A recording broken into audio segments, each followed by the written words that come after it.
maanta waxaynu ka hadlaynaa waa nabadii Somaliland waana halkii ugu dambeysay ee dawladuhu marka ay burburayaan ay caga dhigtaan waxaan mar labaad iyo mar saddexaad ba cambaaraynaa oo aanu ka xunnahay dagaal kasta oo Somaliland ka dhaca waxaanaanu ku baaqaynaa nabad iyo wadajir mar kastaba. Assalaamu alaykum warahmatullaahi wabarakaatuh.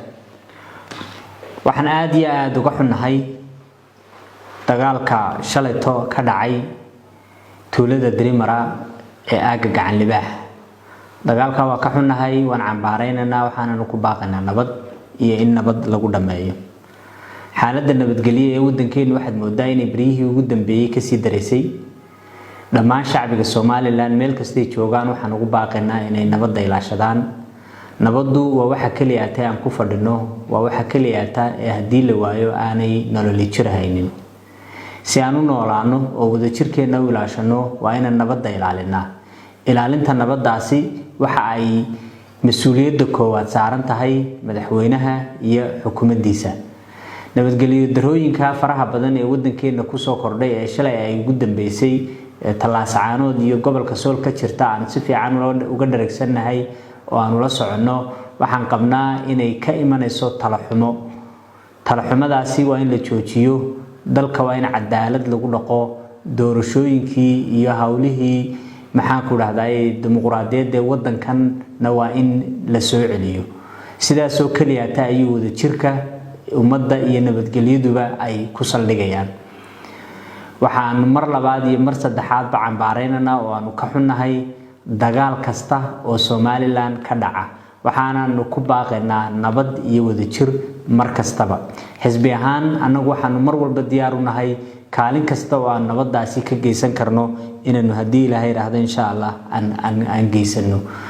haddii shalay Somaliland horumarkeeda laga sheekeynayay, haddii shalay Somaliland wanaageeda laga sheekeynayay, haddii shalay Somaliland dimuqraadiyadeeda iyo doorashooyinkeeda laga sheekeynayay, maanta waxaynu ka hadlaynaa waa nabadii Somaliland waana halkii ugu dambeysay ee dawladuhu marka ay burburayaan ay caga dhigtaan. waxaan xukuumadda ugu baaqaynaa inay xikmad iyo caqli ay ku darto. mushkilad kasta oo timaada iyo dhib kasta oo dhacda qori laguma xallin karo. qori meel laguma gaadho, xabad waxba laguma helo, horumar laguma helo, dawladnimo kuma sugnaato. marka cid kasta oo ku fakaraysa in xabadi xal u tahay mushkilad kasta oo jirta waxaan u sheegnaa xisbi ahaan anagu inaanu qabno inaanay xabadu xal u ahayn problem kasta iyo dhib kasta oo wadankeena maanta ka jira.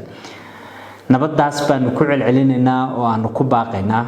waxa kale oo aan runtii inta ku darayaa shalay waxa murashaxa madaxweynuhu uu kulan la yeeshay oo guriga ugu yimi xildhibaano golaha wakiilada ka tirsan oo ay hogaaminayaan saddexda xubnood ee shirgudoonka ee golaha wakiiladu. xildhibaanadaasi waxay ka hadlayeen sidii mushkiladaha wadanka ka jira xal loogu heli lahaa, hadday tahay qaar amni iyo qaar siyaasadeedba. waxa ay sidoo kale la soo kulmeen madaxweynaha oo isagana ay arintaasi kala soo hadleen. waxaanu ummadda iyo cid kasta oo ay khuseysaba u sheegaynaa annagu xisbi ahaan inaan diyaar u nahay inaan hadday tahay golaha wakiilada iyo cid kasta oo kaleba aan ka shaqeyno sidii wadankeenu mushkiladuhu ku jiro uu uga bixi lahaa, nabadna loo heli lahaa, wadajirka ummadana loo xoojin lahaa. reer Somaliland ma awoodaan dagaalo, ma awoodaan dib u dhac, ma awoodaan mushkiladaha hadda jira oo sii socda. madaxweynaha mar labaad iyo mar saddexaad ba waxaan ugu baaqaynaa mas'uuliyadda koowaad isaga haya, kursigii isaga ayaa ku fadhiya, waa inuu ka fakaraa ummadan iyo dalkan iyo dadkan sidii uu u badbaadin lahaa, aakhiradiisa u tudhaa, magaciisa iyo sumcadiisa dhowraa, Somaliland iyo wadajirkeeda sida uu iman lahayd uu ka shaqeeyaa. Wassalaamu alaykum warahmatullaahi wabarakaatuh.